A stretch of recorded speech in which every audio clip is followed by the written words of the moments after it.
Hi hello అందరికీ నమస్కారం. నేను మీ రుద్రాని. ఎప్పుడు మనం చికెను, మటను, ఫిష్, నాన్ వెజ్ల గురించే చెప్పుకుంటున్నాం. అలా కాకుండా అప్పుడప్పుడు కాస్త స్వీట్ గురించి కూడా తీయగా తినాలి. అప్పుడు తీపి కూడా తింటుండాలి మనం. అందుకని ఈరోజు మీకోసం తీయని బొబ్బట్లు చేసుకొని తినేద్దాం. అందరు రెడీగా ఉన్నారా? ఓకే, మన వీడియోలోకి వెళ్ళిపోదాం. ఫ్రెండ్స్, మనం బొబ్బట్లకు కావాల్సినవి ఏమేంటి అనేది ఒకసారి చూద్దాం. ఇవో చూడండి, ఇవి పావు కిలో పచ్చిపప్పు. ఈ పావు కిలో పచ్చిపప్పుని మనం చేసుకునే ముందు ఒక గంట ముందు నానబెట్టుకొని ఉంచుకోవాలి. ఇది మనకి వీడియో లెంత్ ఎక్కువ అవుతుంది కదా, అందుకని మనం ఒక గంట ముందు నానబెట్టేసాం వీటిని. ఈ నానబెట్టిన పప్పుని ఇలా కుక్కర్లో వేసుకోవాలి.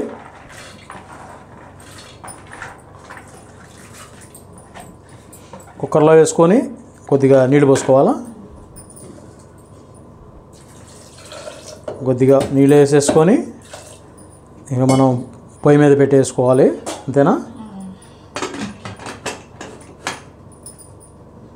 ఈలోపు గ్యాస్ స్టవ్ వెలిగించుకొని పొయ్యి మీద పెట్టేసుకుందాం. ఎన్ని విజిల్స్ రావాలి? 4 విజిల్స్ రావాలి. తర్వాత ఇంకా నెక్స్ట్ అది ఉడుకుతుంది, దానిపైన అది అవుతుంటుంది. ఇప్పుడు చెప్పాలే, ఇదిగోండి ఒక కప్పు మనం ఏదైతే తీసుకున్నామో కప్పున్నర పిండి తీసుకుంటున్నాం.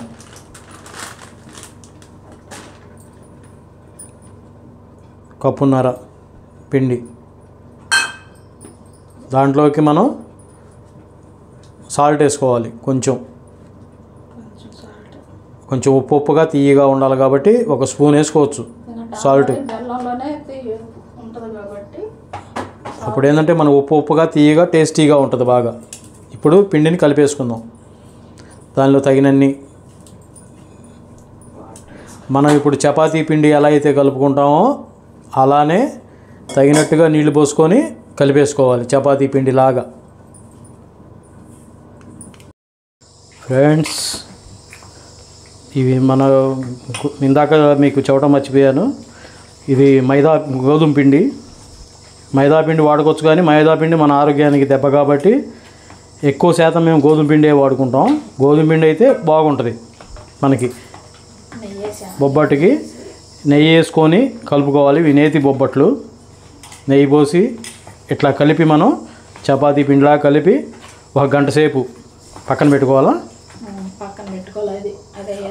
ఈ మనం పచ్చిపప్పు పెట్టాం కదా, దాంతో చాలా పని ఉంది. అది అయ్యేదాకా ఒక గంట సేపు మనం ఇట్లా కలిపేసి పక్కన పెట్టేసుకుందాం. ఫ్రెండ్స్, పచ్చిపప్పు ఉడకడం అయిపోయింది. ఇవి చల్లారిన దాకా పక్కన పెట్టేసుకుందాం. ఫ్రెండ్స్, పచ్చిపప్పు చల్లారిని ఒకసారి మూత ఓపెన్ చేసుకుందాం.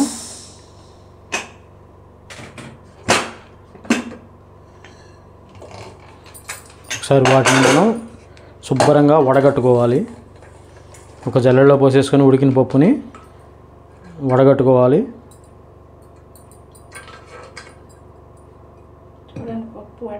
పప్పు మెత్తగా ఉడికిపోయినాయి చూడండి ఒకసారి.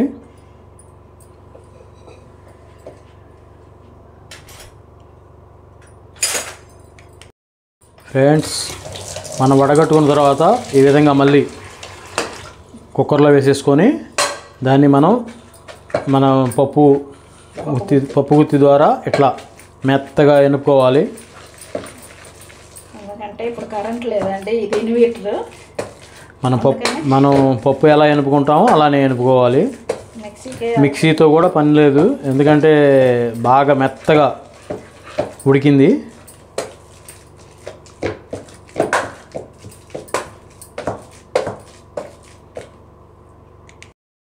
ఫ్రెండ్స్, చూడండి మెత్తగా ఉంది, పప్పు ఉన్నట్టు ఉంది.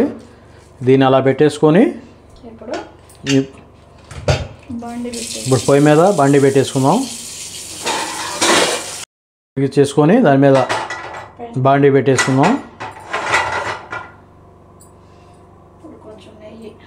దాంట్లోకి కొద్దిగా నెయ్యి వేసుకుందాం. కొద్దిగా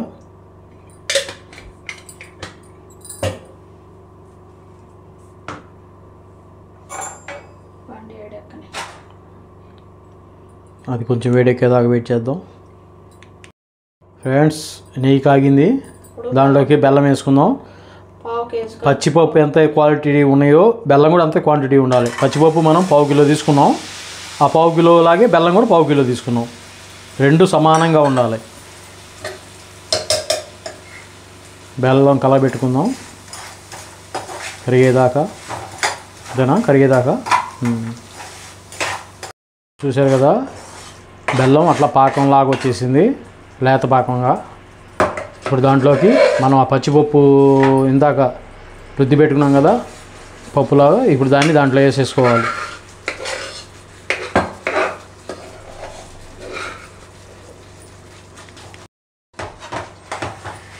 ఇప్పుడు దాన్ని కలదిప్పుకోవాలి.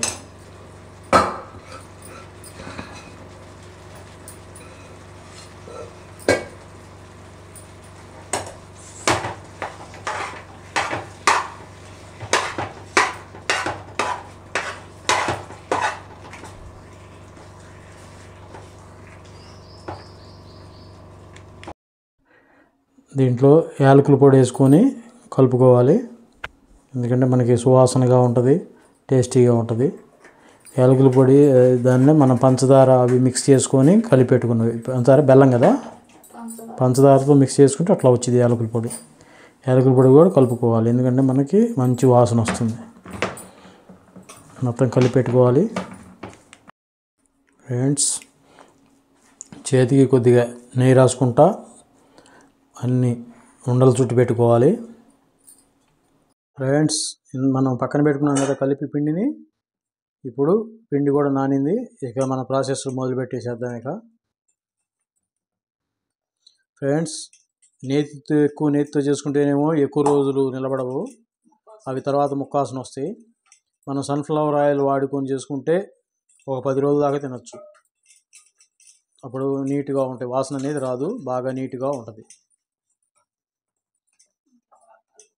బాగా నూనెతో కలిపేసుకొని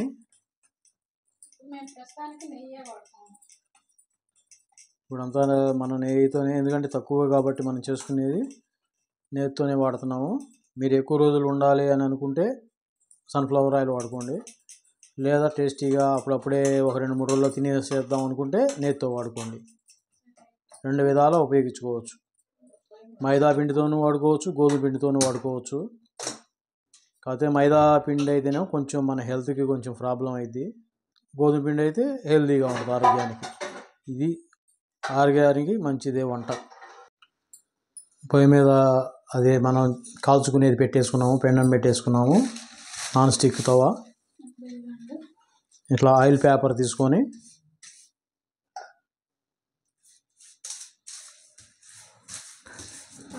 మంచి ఫుడ్ తినాలంటే కొంచెం టైం లేట్ చేయాలండి, గుర్తుపెట్టుకోండి. అంతా స్పీడ్గా తినాలా చేయాలంటే అది కుదరదు. అప్పుడు మనం రెడీమేడ్గా కొనుక్కొచ్చుకోవాలి బయజాట్లో. మన ఇంట్లోనే టేస్టీగా ఆరోగ్యంగా మన హెల్తీ ఫుడ్ తినాలనుకుంటే కొంచెం లేట్ అయినా పర్వాలేదు, జాగ్రత్తగా చేసుకోవచ్చు.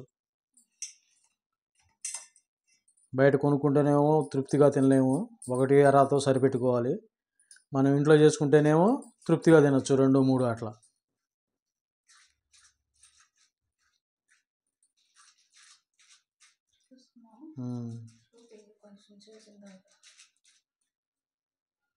ఒకసారి చూసుకోండి ఫ్రెండ్స్, ఎలా చేయాలి ఏంది అనేది. మనం పప్పు ముద్ద ఉంది కదా, దాని లోపల పెట్టేసుకొని దాన్ని కవర్ చేసేసుకోవాలి ఒక ఉండలాగా.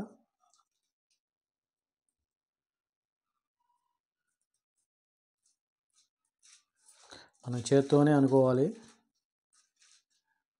మళ్ళీ చపాతీలాగా మీరు అలా అనుకుంటారేమో, దాంతో అనకూడదు, మనం చేత్తోనే అనుకోవాలి. ఫ్రెండ్స్, కలర్ కావాలి అనుకుంటే మీరు పసుపు యాడ్ చేసుకోవచ్చు ఫస్ట్లోనే, పిండిలోనే. మేమైతే పసుపు వాడలేదు, ఎందుకంటే పసుపు వాసనగా ఉంటుంది. మీ కలర్గా ఉండాలా, మన కలర్ఫుల్గా ఉండాలా, పసుపుగా ఉండాలా అనుకుంటే మీరు పసుపు వాడుకోవచ్చు.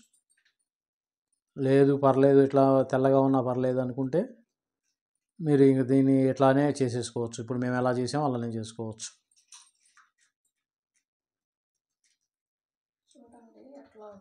చూడండి అట్లా చేత్తోటే చేత్తోనే మనం ఇట్లా చేసుకోవాలి. చపాతీ కర్ర అనేది వాడకూడదు, మనం చేత్తోనే అద్దుకోవాలి.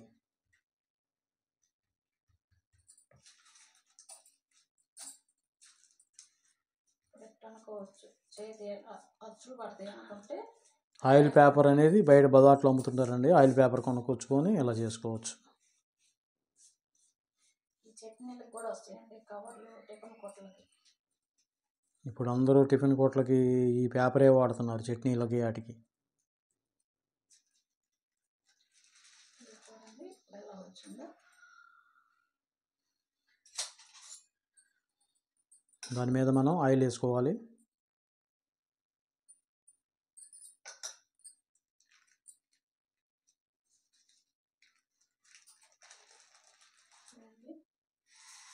చూసారు కదా,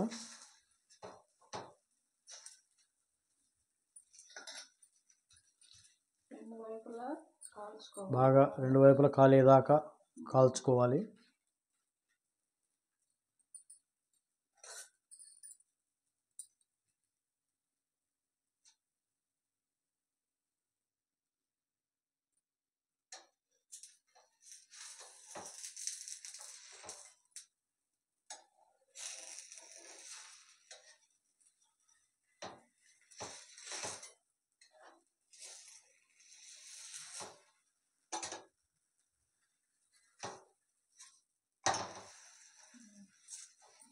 చూసారు కదా, మనం కలర్ అయిపోయినా కూడా కలర్ వస్తుంది.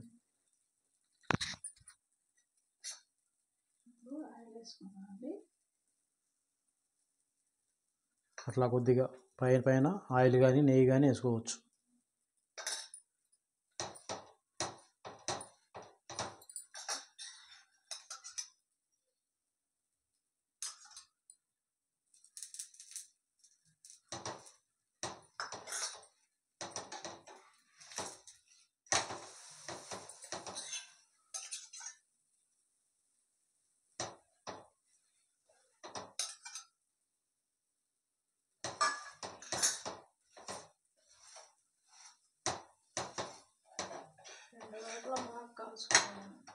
రెండు వైపులా బాగా కాల్చుకోవాలండి. అంటే మాడిగా కాకుండా మామూలుగా.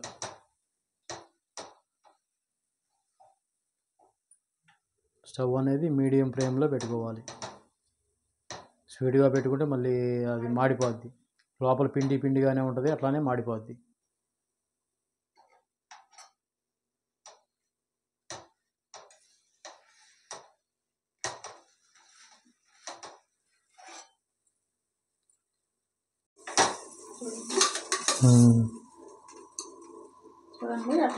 చూడండి, ఈ విధంగా కాల్చుకోవాలి బొబ్బట్టుని. వేడి బొబ్బట్లు రెడీ అయినాయి. ఇంకెందుకు, టేస్ట్ చేద్దాం ఒకసారి. చూడండి, మెత్తంగా కరిగిపోతున్నాయి. ఫ్రెండ్స్, ఈరోజు మనది బొబ్బట్ల కార్యక్రమం అయిపోయింది. ఫ్రెండ్స్, లైక్ చేయండి, షేర్ చేయండి, సబ్స్క్రైబ్ చేయండి. ఫ్రెండ్స్, మీరు ఎవరు సబ్స్క్రైబ్ చేయట్లేదు, చేసుకున్న వాళ్ళు ఎవరైనా సరే సబ్స్క్రైబ్ చేయండి.